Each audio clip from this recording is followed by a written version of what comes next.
mimma a'dhamu min syiddati wajdi ummihi min buhaihi. Sebab kata Rasul, saya mengerti betapa beratnya perasaan ibu bayi tadi karena tangis anaknya. Mengerti Rasulullah itu, sebab jika ada bayi nangis, ada ibunya pasti ya, ada ibunya. Ketika bacaan sholat Rasul dipanjangkan, suratnya panjang, kasihan ini ibunya nggak akan nyaman Pak gitu. Bahkan bukan hanya ibu, jamaah yang lain pun terasa terganggu gitu Pak. Maka diringankan bacaannya atau bacaan suratnya Pak. Berarti kembali disesuaikan saja, disesuaikan. Bahkan dalam hadis lain Pak, Rasulullah itu kaitannya dengan disesuaikan, dikondisikan Pak, dikondisikan. Dalam hadis lain Rasulullah ketika sholat Pak, saat sujud lama sujud itu Pak, sujud lama, selesai sholat Pak,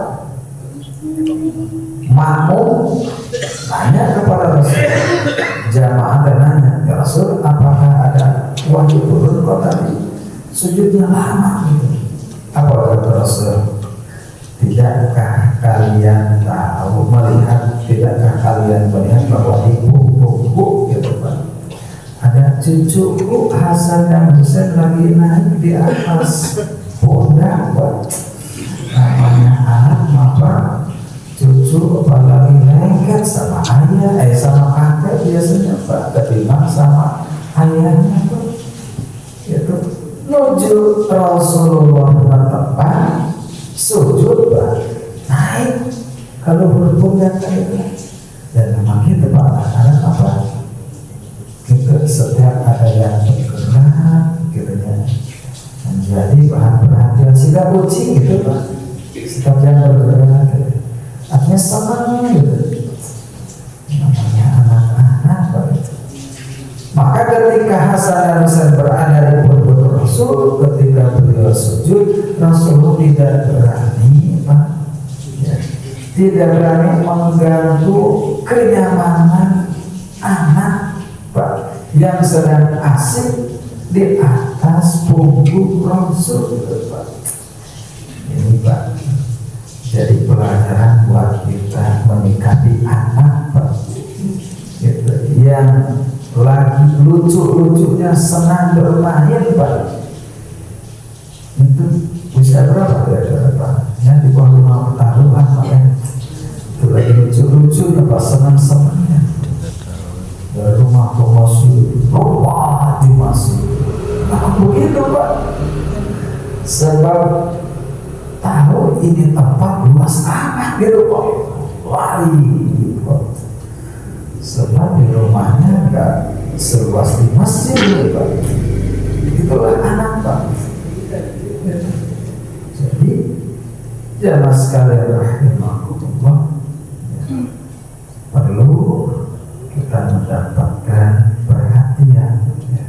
Jangan mengganggu rasa nyaman anak ketika ya main Pak. Sebab berkasih Pak dalam hati, dalam pikiran, dan setelah dewasa masih ingat tidak Pak? Ya, saya juga punya pengalaman Pak, dulu lagi main asik Pak, main apa ya namanya tuh, main bahasa teh, main tatawanan di toel kan gitu, ditawa umpan maju ke depan, udah toel ditawan gitu Pak, lagi asik-asik Pak, digerti sama orang lain, aduh gak enaknya Pak, sampai sekarang ini gak ada masa-masa kecil gitu Pak. Jadi Pak, awas terhadap ini harus apa ya, harus bijak terhadap anak kita, harus bijak dan harus perhatian. Bahkan dalam hadis lain pun Pak, ketika Rasulullah menggendong ya anak orang lain lalu pipis Pak ya di pangkuan Rasul, kemudian ibu bayi itu hendak mengambil Pak bayi itu kata tahu pipis mau bisa Rasul, kata Rasul jangan biarkan sampai selesai pipisnya, itu jangan nyambuk gitu, nyambuk kenyamanan anak sedang pipis.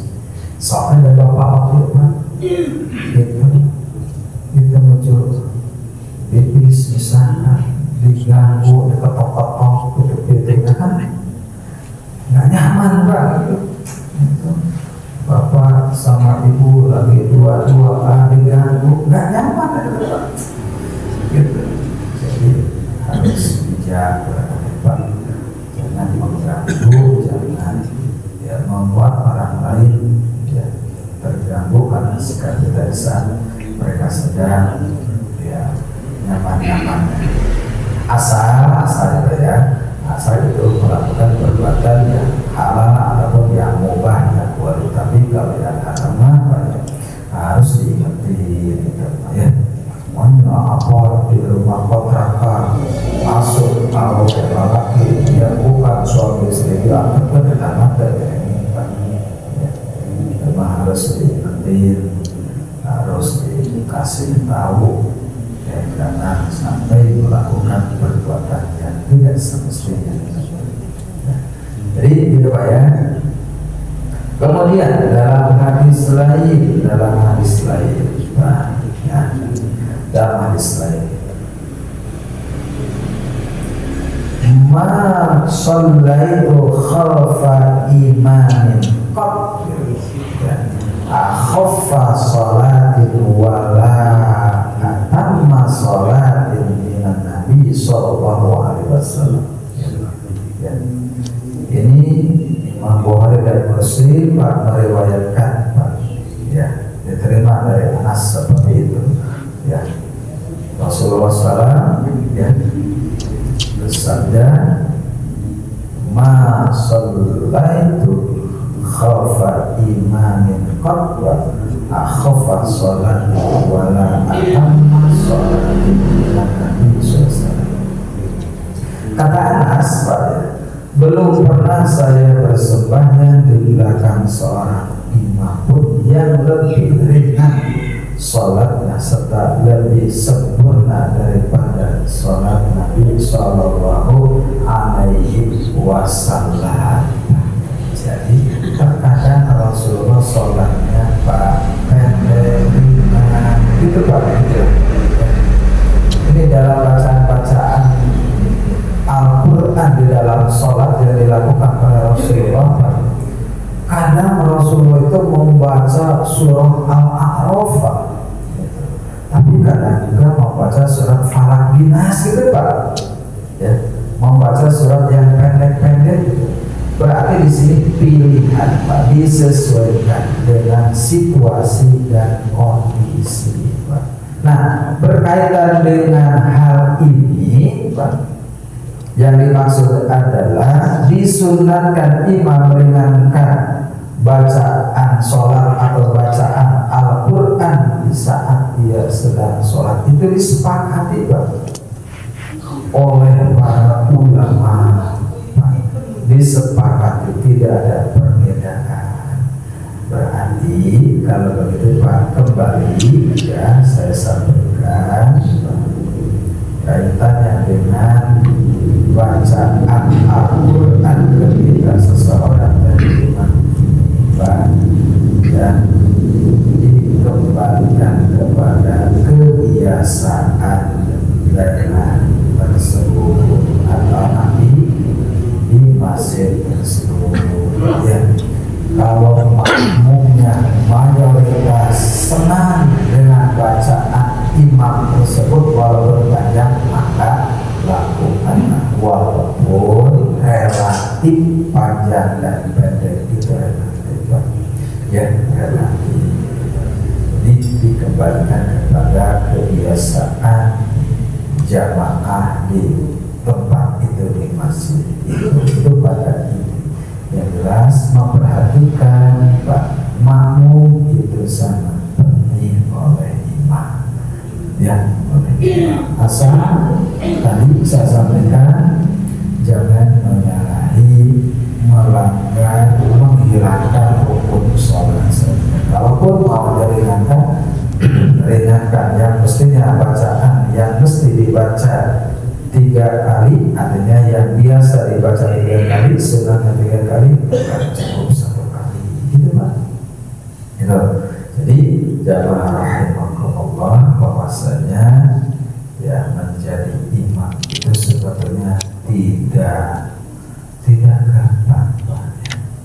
jadi imam sholat itu ya tidak gampang. Yang paling utama